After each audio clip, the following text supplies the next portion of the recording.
5 seconds. Start. மாண்புமிகு பேரவை தலைவர் அவர்களே, அவை முன் வைக்கப்பட்டுள்ள அரசினர் சட்ட முன் வடிவு மீது பல உறுப்பினர்கள் பல்வேறு அரிய நல்ல கருத்துக்களை தெரிவித்திருப்பதற்காக அவர்கள் அத்தனை பேர்களுக்கும் என்னுடைய நன்றியை தெரிவித்துக் கொள்கிறேன். ஒரு சில உறுப்பினர்கள் தொழிலாளர்கள் நடத்துகிற போராட்டங்கள் குறித்து என்னிடமிருந்து விளக்கம் தேவை என்று கேட்டிருக்கிறார்கள். நான் அவையில் விளக்கம் அளிப்பதற்கான வாய்ப்பினை நல்கியமைக்காக அந்த உறுப்பினர்களுக்கும் உள்ளபடியே என்னுடைய நன்றியை தெரிவித்துக் கொள்ள கடமைப்பட்டிருக்கிறேன்.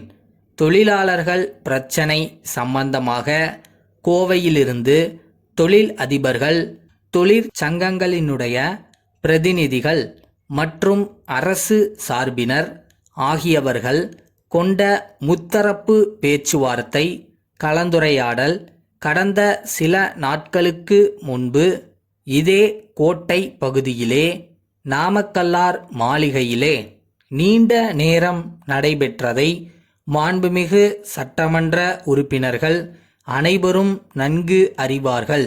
அன்றைய தினம் நடைபெற்ற பேச்சுவார்த்தையின் போது பல கருத்துக்கள் அனைத்து தரப்பினர்களாலும் விவரமாக எடுத்துச் சொல்லப்பட்டிருக்கின்றன. குறிப்பாக கூடுதலாக பல்வேறு சலுகைகள் மாநில அரசின் சார்பில் வழங்கப்பட வேண்டும் என்று தொழிற்சங்கங்களினுடைய பிரதிநிதிகள் கேட்டார்கள். நாங்கள் அவற்றை ஏற்க தயாராக இருக்கிறோம். ஆனால் அவற்றிலே பெரும் பகுதிக்கு பொறுப்புடையது மத்திய அரசுதான் என்று அப்போதே நான் புள்ளி விவரங்களுடன் எடுத்துச் சொன்னதை அனைவரும் ஒருமனதாக ஏற்றுக்கொண்டார்கள் என்பதை இங்கே நான் சுட்டிக்காட்ட கடமைப்பட்டிருக்கிறேன். மத்திய அரசு அந்த கடமையை முழுமையாக செய்ய கடமைப்பட்டிருப்பதால் மத்திய அரசு கண்டிப்பாக அவற்றை நடைமுறைப்படுத்த வேண்டுமென்று அப்போதே நான் எடுத்து கூறி இருப்பதுடன் மறுநாளே விரிவாக ஒரு கடிதமும் பிரதமருக்கு எழுதியிருக்கிறேன் என்பதை இந்த நேரத்தில் நான் தெரிவித்துக் கொள்ள கடமைப்பட்டிருக்கிறேன். அவர்களும் தங்களால் இயன்றதை செய்வதாக சொல்லியிருக்கிறார்களே தவிர இதுநாள் வரையில் எதையும் நிறைவேற்றவில்லை என்பதை அவையின் கவனத்திற்கு மிகுந்த வருத்தத்துடன் இச்சந்தர்ப்பத்தில் கொண்டு வருகிறேன்.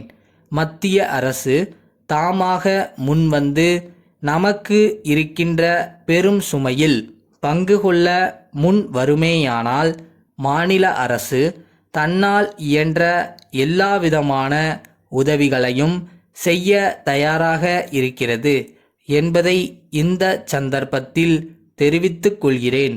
இது மத்திய அரசிற்கு முழுக்க பொறுப்புடையது என்ற காரணத்தாலேதான் தொழிலாளர்கள் கூட ரயிலை நிறுத்துகின்ற அளவிற்கு தீவிரமாக போராட்டத்திலே ஈடுபட்டிருக்கின்றார்கள் என்று சொன்னால் அது மிகையல்ல.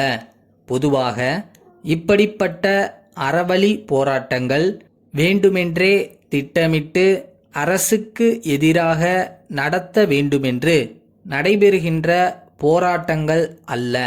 அதை இந்த அரசு உணர்ந்து இருப்பதால் தொழிலாளர்களின் பல பிரச்சனைகளை மிகவும் மென்மையாக அணுகி பிரச்சனைகளை தீர்த்து வருகிறது என்பதை தெரிவித்துக் கொள்கிறேன். திருச்சி அன்னை சத்யா நகர் எண் 3 பிள்ளையார் கோவில் தெருவிலுள்ள திரு தமிழரசன், சென்னை அண்ணா சாலையிலுள்ள தமிழ்நாடு தொழில் முதலீட்டுக் கழக இயக்குனர் அவர்களுக்கு எழுதும் கடிதம். அன்புடையீர், நான் அச்சகம் நடத்துவது சம்பந்தமான தொழிற்கல்வி பயின்ற தகுதிச் சான்றிதழ் பெற்றுள்ளேன். மத்திய அரசின் புதிய சுய வேலைவாய்ப்பு திட்டத்தின் கீழ் அச்சகம் ஒன்றை நிறுவி நடத்த தீர்மானித்துள்ளேன். இப்பகுதியில் அச்சுத் தொழில் வேறு எங்கும் இல்லாததால் லாபகரமாக நடத்த முடியும் என்று நம்புகிறேன். இதன் மூலம் நான் குறைந்தபட்சம் 20 பேருக்காவது வேலை கொடுக்க முடியும் என்பதை தெரிவித்துக் கொள்கிறேன். அச்சகம் அமைப்பதற்குரிய இடத்தின் வரைபடத்தையும் திட்டத்தையும் இத்துடன் இணைத்துள்ளேன். இத்தொழிலுக்கு ஏறக்குறைய 2 லட்சம் ரூபாய் முதலீடு செய்ய வேண்டியிருக்கும். இத்தொகையை வட்டியுடன் தாங்கள் குறிப்பிடும் தவணைகளில் தவறாமல் திருப்பிச் செலுத்துவேன் என்பதை உறுதியுடன் தெரிவித்துக் கொள்கிறேன்.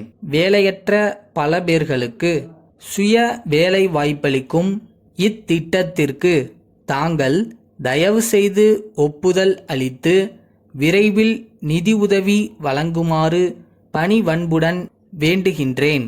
தங்கள் நம்பிக்கையுள்ள